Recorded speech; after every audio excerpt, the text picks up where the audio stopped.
जय भीम, मैं हूं स्वाति और आप देखना शुरू कर चुके हैं जय भीम मीडिया न्यूज। आइए देखते हैं आज की कुछ खास खबरें। दिल्ली के उप मुख्यमंत्री मनीष सिसोदिया के गिरफ्तारी के विरोध में आज अकोला में बीजेपी ऑफिस के सामने आम आदमी पार्टी की ओर से नारेबाजी कर विरोध प्रदर्शन किया गया। प्रदर्शनकारियों का कहना है कि भाजपा की केंद्र सरकार ईडी सीबीआई का दुरुपयोग कर बीजेपी सरकार विरोधी व राजकारणी लोगों पर जानबूझकर झूठे आरोप लगाकर गिरफ्तार किया जा रहा है और इसीलिए दिल्ली के उप मुख्यमंत्री मनीष सिसोदिया को गिरफ्तार किया गया है। भ्रष्टाचार सरकारचा मोदी शाह मुर्दाबाद, मोदी सर मुर्दाबाद। आम आदमी पार्टी के उप मुख्यमंत्री एवं दिल्ली के यशस्वी शिक्षा मंत्री आदरणीय मनीष जी सिसोदिया को कल मोदी सरकार ने जेल में बंद कर दिया। इन लोगों की लड़ने की ताकत आम आदमी पार्टी के नेताओं से, कार्यकर्ताओं से अब नहीं रही, इसलिए इन्होंने पुलिस को, सीबीआई को आगे करके एक झूठे केस में आदरणीय मनीष जी सिसोदिया को कल गिरफ्तारी करवाई है। इस देश में डॉक्टर बाबा साहेब आम्बेडकर ने जो कानून लिखा है उसमें देर है लेकिन अंधेर नहीं है। ये देश के सभी लोगों को पता चल गया है कि मोदी सरकार आम आदमी पार्टी के नेताओं से, कार्यकर्ताओं से भली भांति बहुत ही बुरी तरह से डर रही है और इस प्रकार का ये हथकंडा पुलिस के हाथों ये करवा रही है। आने वाले समय में 2024 के चुनाव में इस देश की जनता इस प्रकार की हुकुमशाही सरकार को निकालने का काम करेगी और दिल्ली से इनका तख्तोताज निकाल कर वो आम आदमी के हाथ में देगी और नई शिक्षा क्रांति के जो नायक है मनीष जी सिसोदिया, वो बहुत ही जल्दी हम लोगों के बीच में वापस से अच्छा काम करने के लिए आएगी। केंद्र के बीजेपी सरकार के दबाव में आम आदमी पार्टी के नेता शिक्षण मंत्री मनीष सिसोदिया इनको गिरफ्तार करने से आम आदमी पार्टी के कार्यकर्ता आज रास्ते पर उतर आकर राज्य के विभिन्न जगहों पर आंदोलन कर रहे हैं। वर्धा जिला आम आदमी पार्टी की ओर से आज शिवाजी चौक में मोदी सरकार के विरोध में निषेध कर केंद्र सरकार के विरोध में जोरदार नारेबाजी की गई। सिसोदिया को जल्द से रिहा करो अन्यथा तीव्र आंदोलन का इशारा आम आदमी पार्टी द्वारा दिया गया। जिंदाबाद, इनकलाब जिंदाबाद, मोदी सरकार है, मोदी सरकार है, मोदी तेरी तानाशाही नहीं चलेगी। श्री मनीष सिसोदिया जे आमच्या दिल्ली सरकारचे शिक्षण मंत्री होते आणि त्यांच्याकडे संपूर्ण दिल्ली सरकारचं 20 प्रकार त्यांच्याकडे खातं होतं। काल दुर्दैवीपूर्ण, दुर्भाग्यपूर्ण मोदी शासनानं, मोदी सरकारनं, अमित शाह सरकारनं, केंद्र सरकारनं त्यांना अटक केली आणि ही सीबीआयने जे केलेली अटक आहे ही संपूर्ण देशासाठी, संपूर्ण शिक्षा नीतीसाठी, या गोरगरिबांना, लाखो लोकांना दिल्ली सरकार मनीष सिसोदिया फुकटमध्ये शिक्षण देत होते, चांगला उच्च प्रकारचं शिक्षण देत होते। या गरीब विद्यार्थ्यांच्या पोटावर पाय दिलेला आहे या केंद्रशासित सरकारनं। अतिशय सुंदर प्रकारे शासन तिथं चालू आहे गेल्या 8 वर्षापासून। या अरविंद केजरीवाल सरकारनं तिथं काय नाही दिलं जनतेला, तिथं फुकटमध्ये वीज दिली, फुकटमध्ये पाणी दिलं, शिक्षण फुकट, तिथं स्वास्थ्य फुकट, अशा कल्याणकारी स्वरूपाचं जे सरकार ते चालत होतं, जे शिवाजी महाराजांचं स्वप्न होतं, ते छत्रपती शाहू महाराजांचं स्वप्न होतं, त्या स्वप्नावर ते चाललेलं सरकार आहे पंजाबचं सरकार आणि दिल्लीचं सरकार। या केंद्र सरकारने आपल्या धडीशाही वृत्तीनं, त्यांनी आपल्या दमनशाही वृत्तीनं सरकारला चिरडून टाकण्याचा प्रयत्न केला आणि काल सीबीआयच्या कार्यालयामध्ये कमीत कमी 11 तास त्यांचं हेरिंग झालं मनीष सिसोदियाचं। या अगोदर सुद्धा गुजरात निवडणुकीच्या वेळी मनीष सिसोदियाचं 19 तास हेरिंग झालं, पण त्या हेरिंगमध्ये तर काही निष्पन्न झालेलं नाही। त्या हेरिंगमध्ये मागच्या फक्त त्याच्या पत्नीचे, मला वाटते माझ्या माहितीप्रमाणे 56,000 दागिने सापडले। अशा स्वरूपाचं त्या शराब नीतीमध्ये फर्जी मामले आमच्यावर लादून, मनीष सिसोदियावर लागून फर्जी घोटाळ्याच्या केसेस लादून त्यांना शेवटी दुर्भाग्यपूर्ण अशा स्वरूपाचं अटक केलं। असो, आम्हाला अटकेची चिंता नाही, आमचा माणूस पाक साफ निघेल। संपूर्ण देशाच्या न्याय व्यवस्थेवर आमचा विश्वास आहे आणि परत पूर्ण देशामध्ये जम्मू काश्मीर असो, महाराष्ट्र असो, उत्तर प्रदेश असो, दिल्ली असो, पंजाब असो, तेलंगणा असो, जिथे आम आदमी पार्टीचा कार्यकर्ता आज देशामध्ये या मनीष सिसोदियासाठी उतरलेला आहे, या मोदी शासनाच्या क्रूर शासनाच्या विरोधामध्ये उतरलेला आहे। हे आंदोलन आज आम्ही वर्धा जिल्ह्यामध्ये छत्रपती शिवाजी महाराजांच्या साक्षीने आम्ही करत आहोत। हे आज आमचा फक्त तीव्र निषेध आहे केंद्र शासनाच्या विरोधात, मोदी शासनाच्या विरोधात। पण त्यांना जर ताबडतोब जर त्याची सुटका झाली नाही मनीष सिसोदियाची, तर देशामध्ये याप्रमाणे आम आदमी पार्टीचे संपूर्ण कार्यकर्ते, संपूर्ण देशामध्ये जिथे कुठं कार्यकर्ते असेल, तीव्र स्वरूपाचं आंदोलन आम्ही करू। मोदी सरकारला आमचा इशारा आहे वर्धा जिल्ह्याच्या वतीनं की ताबडतोब तुम्ही जो शिक्षण क्रांतीमध्ये आणि शिक्षण क्रांती, शैक्षणिक क्रांती संपूर्ण देशामध्ये घडून आणले, अशा माणसाला ताबडतोब त्यांनी सुटका करावी आणि त्यांनी बदल्याची भावना घेऊ नये. आणि ते जर बदल्याची भावना जर आमच्यावर जर सुरू होत असेल आम आदमी पार्टीचा, तर आम आदमी पार्टीचा खेड्यापाड्यातला, शहरातला, संपूर्ण देशातला बच्चा आम आदमी पार्टीचा रस्त्यावर उतरेल आणि आम्ही सुद्धा देशामध्ये पूर्ण तीव्र आंदोलन करू आणि मोदी सरकारला दाखवून देऊ का तुमची या डोळे हुकुमशाही हुकुमशाही हिटलरशाही चालणार नाही. धन्यवाद. जय हिंद, जय महाराष्ट्र. केंद्र में भारतीय जनता पार्टी की सरकार आने के बाद से किसानों को नज़रअंदाज किया जा रहा है. भाजपा की नीतियां किसान विरोधी है और कृषि सामग्री उर्वरक महंगा हो गया है. कृषि उपज को अच्छा मूल्य नहीं मिल रहा है. खेती करने में असमर्थता के कारण किसानों की आत्महत्या में बढ़ोतरी हुई है. लेकिन कांग्रेस पार्टी किसानों के साथ मजबूती से खड़ी रहेगी, ऐसा रायपुर कांग्रेस अधिवेशन में संकल्प लिया जाने की जानकारी कांग्रेस के प्रदेशाध्यक्ष नाना पटोले ने दी है. पर जो प्रस्ताव यहाँ पर रखा गया है उसको मैं समर्थन करता हूँ. और जिस तरह से इस देश के अन्नदाता को केंद्र में बैठी हुई बीजेपी की सरकार रोज उसको आत्महत्या करने लगा रही है और किसान के साथ कांग्रेस खड़ी है. किसान के लिए इस देश में सरकार ने क्या क्या करना चाहिए उस तरह का एक प्रस्ताव यहाँ पर रखा गया है. आपने देखा होगा कि 3 काले कानून लाकर इस देश के किसानों को बर्बाद करने की एक व्यवस्था, किसान मुक्त भारत बनाने की व्यवस्था केंद्र की बीजेपी के सरकार ने बनाई. अन्नदाता को इस देश से समाप्त कर इस देश की अर्थव्यवस्था को खत्म करने का एक प्लान बनाया. और 3 काले कानून जो दुनिया में आज़ादी के बाद 1 साल के ऊपर कोई आंदोलन नहीं हुआ. 3 काले कानून के विरोध में 1 साल के ऊपर किसानों ने आंदोलन किया. कई किसान वहाँ पे शहीद हुए. देश के प्रधानमंत्री किसानों से बात करने को भी तैयार नहीं. किसानों को आंदोलनजीवी, आतंकवादी, नक्सलवादी, इस तरह की लोकसभा में, पार्लियामेंट में किसानों के बारे में अपशब्द निकालकर प्रधानमंत्री ने किसानों का अपमान, अन्नदाता का अपमान इस देश की लोकसभा में किया. और कांग्रेस इस अधिवेशन के माध्यम से यह बताना चाहती है कि देश के किसानों ने आत्महत्या नहीं करना चाहिए. कांग्रेस उनके साथ है और इसलिए कई योजनाएं कांग्रेस किसानों के लिए लाने की जो संकल्पना इस अधिवेशन से रख रही है. मुझे लगता है कि आज समर्थन मूल्य की अगर बात करते हैं तो किसानों की जो फसल निकलती है उसको दाम नहीं मिलता. रोज फर्टिलाइजर के दाम बढ़ाए जा रहे हैं, रोज बिजली के दाम बढ़ाए जा रहे हैं. बिजली किसानों को नहीं दी जा रही है और किसानों की खेती को महंगा बनाने का काम बीजेपी की सरकारें कर रही है. और इसलिए किसान जिसको सम्मान चाहिए, किसान को उसके फसल को दाम चाहिए. और इसलिए कांग्रेस के कार्य समिति इस अधिवेशन के माध्यम से जो कुछ योजनाएं हमने यहाँ पे लाई है उस योजना को हम पूरे देश में हर किसान को पहुँचाने का संकल्प करेंगे. और मुझे विश्वास है कि हमारे नेता राहुल जी जिस तरह से कन्याकुमारी से कश्मीर जो 3,500 किलोमीटर के ऊपर उनने जो पदयात्रा की, देश के सभी लोगों को मिले, किसानों से मिले और उनकी भावनाओं को आदर कर ये संकल्प यहाँ रखा गया. देश के किसान के साथ कांग्रेस खड़ा है. यही संकल्प इस अधिवेशन के माध्यम से हम रखना चाहते हैं. धन्यवाद. जय भीम इंडिया में वक्त हो चला है एक छोटे से ब्रेक का. मिलते हैं ब्रेक के बाद.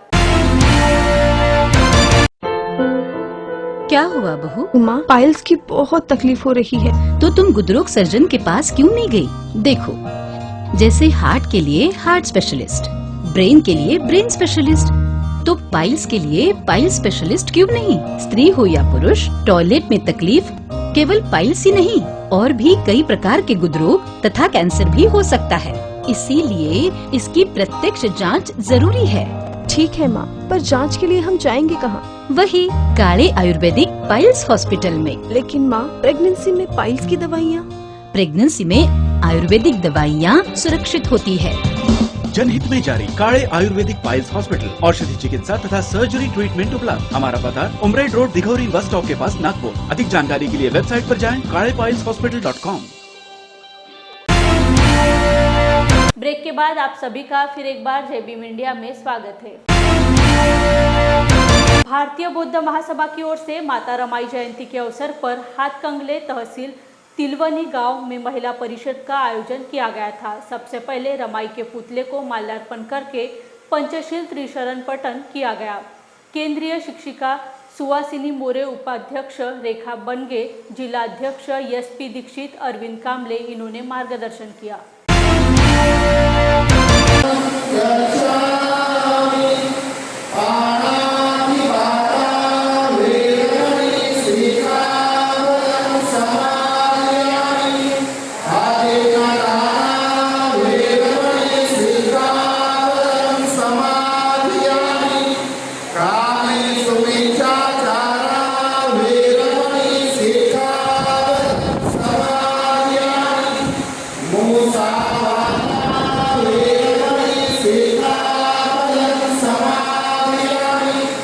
महिलांची उपस्थिती लक्षणीय असणं गरजेचं आहे, कारण आजपर्यंतच्या 65 वर्षाच्या कालखंडामध्ये महिलांचा धम्मप्रचारामध्ये जो सहभाग होता तो सहभाग फार अत्यल्प होता, कमी होता, तो वाढावा आणि हा धम्म भारताच्या प्रत्येक घराघरात जावा। आदरणीय नेताजी ज्याप्रमाणे म्हणतात की प्रत्येक घरातली महिला जी आहे ती उपासिका झाली पाहिजे, प्रत्येक घरामध्ये एक सैनिक असला पाहिजे आणि प्रत्येक गावामध्ये एक बॉर्डर असला पाहिजे। ही संकल्पना जी आहे ही संकल्पना प्रक्षेप करण्यासाठी आम्ही कार्यरत आहोत आणि भारतीय बौद्ध सेवा वतीनं कोल्हापूर जिल्ह्यामध्ये हा जो धडाका सुरू आहे याचं सर्व श्रेय हे भारतीय बौद्ध सेवेचे अध्यक्ष आदरणीय SP दीक्षित सर, आमचे राष्ट्रीय कार्याध्यक्ष आदरणीय भीमराव आंबेडकर साहेब यांचं सहकार्य मेळावा होत आहे। त्यामुळे अशाच आम्हाला सर्वांचं सहकार्य मिळावं ही अपेक्षा। जय भीम, जय बुद्ध, नमो। सर्वांना क्रांतिकारी जय भीम। आज हातकणंगले तालुक्यामध्ये खूप मोठ्या संख्येने आज महिला मेळावा आयोजित केलेला आहे। 125 माता रमाई जयंती होती, त्या निमित्ताने आम्ही एक महिला मेळावा आयोजित केलेला आहे। त्या मेळाव्यामध्ये भरपूर गावातल्या म्हणजे खेडोपाड्यातल्या महिला आज इथे आल्या होत्या आणि आल्या आहेत। इतका सुंदर आम्हाला प्रतिसाद मिळाला आहे। पण आम्हाला एक असं वाटतं की ज्या घरामध्ये महिला बसलेल्या आहेत त्यांनी ह्या मेळाव्याला यावं आणि आम्ही आतापर्यंत 45 आमचे शिबिर झालेले आहेत। त्यामध्ये बाल शामणार असेल, बाल संस्कार शिबिर असेल, बाल उपासिका शिबिर असेल, महिला उपासिका शिबिर असेल, असं नियोजन तालुका हातकणंगलेच्या अंतर्गतमध्ये खूप अतिशय जोमाने काम चाललेलं आहे। आणि भारतीय बौद्ध महासभेच्या अंतर्गतमध्ये तालुका हातकणंगलेमध्ये जी कार्यकारिणी आहे राजेंद्र भोसले सर, त्याचे प्रभाकर सर आणि खूप अत्यंत जोमाने आमच्याकडे म्हणजे इतक्या सुंदरतेने काम चालू आहे। आमची महिला कार्यकारिणी म्हणा, तालुक्याची पूर्ण कार्यकारी टीम म्हणा, पूर्णपणे धम्मामध्ये झोकून दिलेला आहे त्यांनी आणि अशाच पद्धतीने काम पुढे चालू राहणार आहे अशी मी ग्वाही देते। आणि सर्व महिलांनी आम्हाला जास्तीत जास्त संख्येने प्रतिसाद द्यावा आणि ते थांबते। आणि जय भीम। सर्वांना शासकीय जय भीम। माझं नाव सुवासिनी सुभाष मोरे, मी भारतीय बौद्ध महासभा याची केंद्रीय शिक्षिका आहे आणि समता सैनिक दलाचे लेफ्टनंट कर्नल आहे।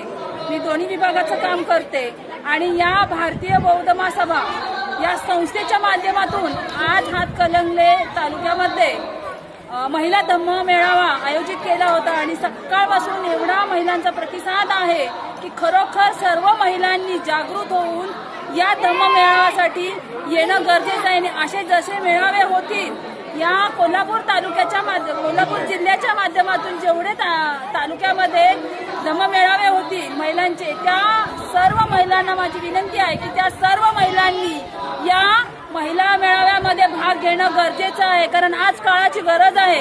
जर आज आपण महिला जागृत झालो नाही तर यापुढे आपल्या महिलांना जागरूकता मिळणार नाही, स्वातंत्र्य मिळणार नाही आणि पुन्हा बाबासाहेब आंबेडकर जन्माला येणार नाही आणि पुन्हा आमच्या पाठीशी झाडू आणि गळ्यात मडकं येईल, ही परिस्थिती येऊ नये म्हणून या भारतीय बौद्ध महासभेच्या माध्यमातून आपण उपासिका शिबिराचं आयोजन करतो।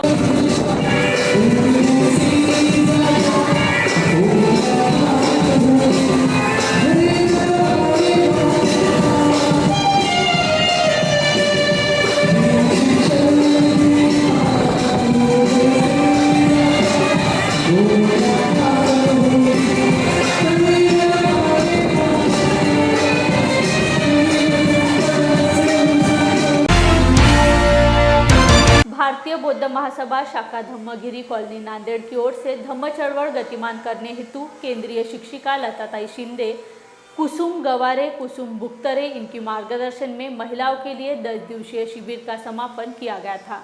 भारतीय बौद्ध महासभा के वार्ड शाखा अध्यक्ष BR चिकटे इनकी अध्यक्षता में हुए इस धम्म शिविर में भारतीय बौद्ध महासभा के विभागीय सचिव संबोधी सोनकामड़े, जिला उपाध्यक्ष सुरेश गजभारे, जिला सचिव सुभाष नरवाड़े अतिथि के रूप में मौजूद थे।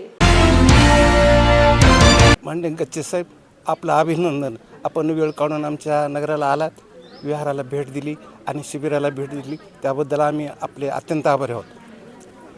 आम्ही 15 वर्षापूर्वी आमच्या नगरामध्ये भारतीय बौद्ध महासभा शाखा स्थापन केली।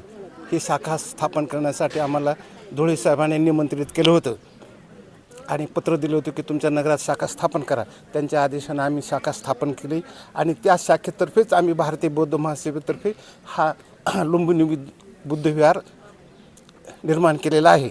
आणि आज आपणास माहीत आहे की या बुद्धविहारामुळे आमचं धम्मनगरी अतिशय जोमाने कामाला लागलेले आहे आणि कामाचा सर्वत्र गौरव होत आहे।